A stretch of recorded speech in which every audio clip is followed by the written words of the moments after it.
اتنی بات کا تو چیمٹی کو بھی پتا تھا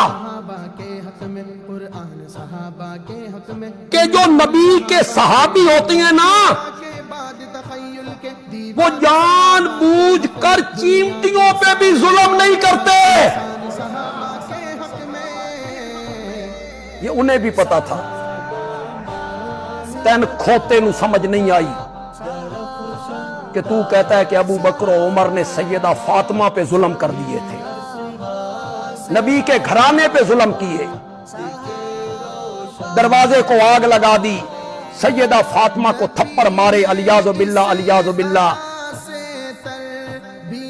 کیا تصویر پیش کی ہے آپ نے اسلام کی؟ کیا تصویر پیش کی ہے؟ میرے نبی کی جو محنت تھی اس کے اثرات آپ کی وفات کے بعد کتنے دن رہے؟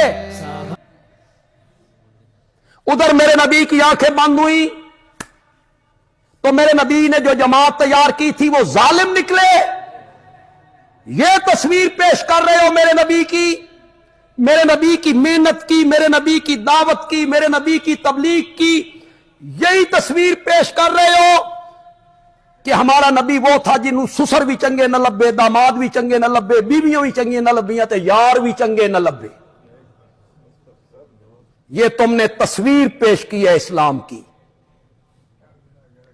میرے نبی کے یاروں اور صحابہ ہوں اور نبی کے گھرانے پہ زیادتی کریں، جتنے لوگ یہاں بیٹھے ہو 15ویں صدی ہے، بہت دور آ گئے ہو۔ میرے آقا نے فرمایا تھا خیر القرون کرنی،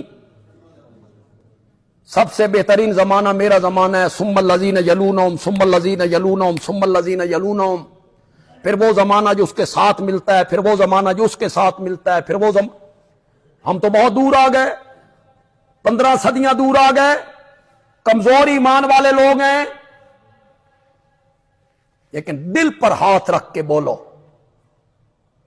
اگر آج بس فرض کرو سیدہ فاطمہ اسلام آباد میں ہوں اور وقت کا حکمران ان کے چہرے پہ تھپڑ مارے، تمہارا رد عمل کیا ہوگا؟ بولو بولو، تمہارا رد عمل کیا ہوگا؟ برداشت کرو گے؟ کرو گے؟ گھروں میں بیٹھے رہو گے؟ گھروں میں بیٹھے رہو گے؟ اس کو برداشت کر لو گے؟ تو کیا تصویر پیش کر رہے ہو؟